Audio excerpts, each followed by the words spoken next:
Amém? O interesse de Deus é que seus filhos vivam bem nessa terra.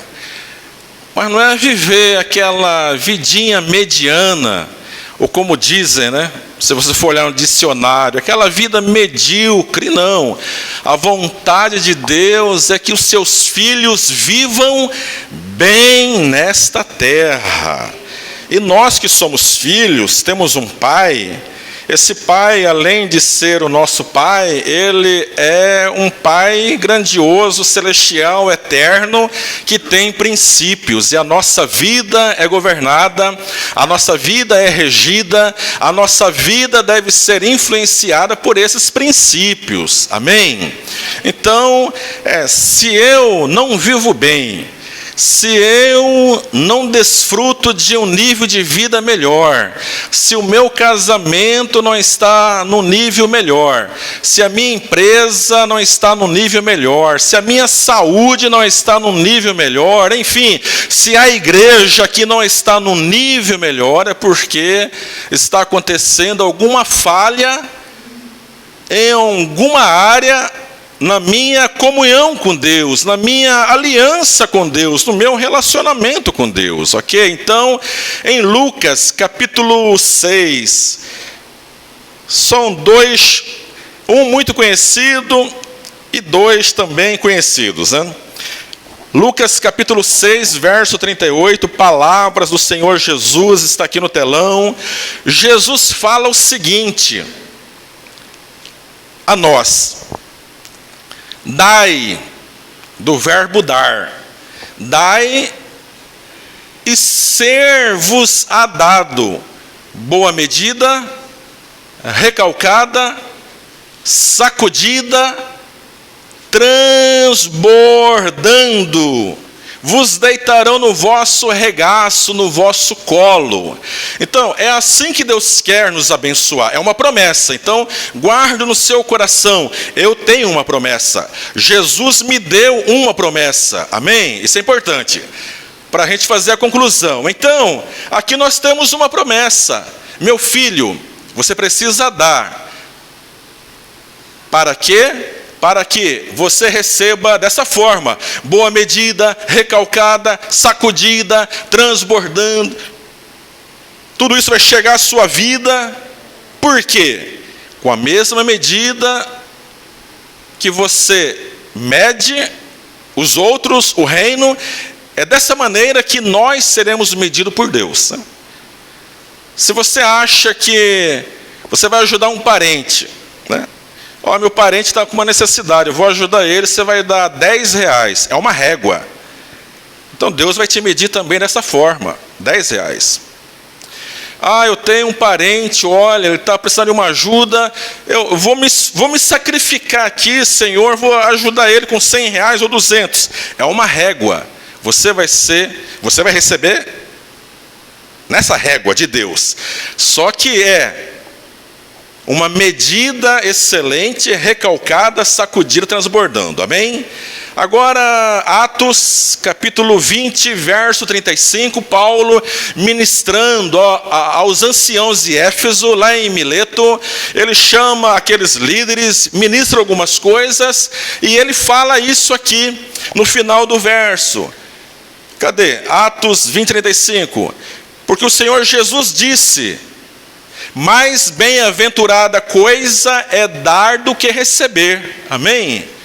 Então lá ele já disse: olha, vocês devem dar, para que vocês recebam de uma maneira extraordinária, que a ciência humana, a matemática humana não vai explicar. Agora, aqui Paulo aprendeu com Jesus. Depois que Saulo de Tarso se converteu, eu já disse para vocês, ele passou 3 anos na Arábia. Ele ficou lá na Arábia passando por um discipulado com Jesus. E aprendeu um monte de coisa com Jesus. E uma das coisas que ele aprendeu é isso aqui, olha: mais bem-aventurada coisa é dar do que receber. Ou seja, mais feliz, mais abençoada coisa na vida não é receber. Por quê, pastor? Quando a gente só recebe e retém, é o princípio do mar morto. poderei estar gerando na minha vida a morte, porque eu só recebo. Natureza humana, o egoísmo, a avareza, a usura. Eu já tenho 10 milhões no banco, mas se eu puder tomar de você mais 10 reais, eu estou nem para paçoca. Então, gera morte. Morte, está entendendo? Então, é o princípio do mar morto. Por isso que a mais bem-aventurada coisa é você dar do que receber. Porque dando, você vai receber de uma forma abundante. E agora, Apocalipse 3:14. Em Apocalipse 3:14, agora vem Jesus Cristo, já ressuscitou, já subiu aos céus, e agora se revela ao apóstolo João na ilha de Pátimos. Apocalipse, revelação, as últimas coisas. E olha só o que ele fala. Durante alguns anos na minha vida, eu li esse versículo, né? E conseguia que eu lia esse versículo, o meu entendimento chegava até um pedaço e parava. Não, mas tem alguma coisa por trás desse negócio que eu não estou conseguindo entender, não estou conseguindo enxergar, não estou conseguindo compreender, Deus. Então, buscar-me-eis e me achareis, quando? Quando nós o buscarmos de todo o coração. Quando a gente busca Deus de todo o coração em relação a uma causa, a gente encontra Deus. Amém? A gente encontra uma direção, uma resposta. Ele fala aqui, a igreja de Laodiceia, a 7ª carta, a última carta, ao anjo da igreja em Laodiceia escreve: isto diz o Amém, a testemunha fiel e verdadeira, o princípio da criação de Deus. Amém. Pode deixar o versículo aí. Isso diz o Amém. Aí eu ficava, isso diz o Amém. Então Jesus é o Amém. E eu não conseguia entender isso, né, com toda a plenitude e profundidade. Mas Jesus é o Amém. O Amém é uma expressão que está incorporada em Jesus. Quando ele fala, eu sou a luz do mundo, né, parece que é mais fácil entender. Mas quando ele fala, isto diz o Amém, a testemunha fiel e verdadeira, o princípio da criação de Deus, ele está falando de quem? Em cada carta ele se apresenta, não é verdade? Então aqui ele fala, isso diz o Amém. O Amém para nós é o quê? Assim seja. Concordância, eu concordo, uma expressão de unidade, é uma expressão de adoração, amém. Beleza, mas o que significa o amém? O amém, você vai estudando, você vai descobrindo coisas, né? O amém não é uma palavra no hebraico, o amém é um acróstico no hebraico.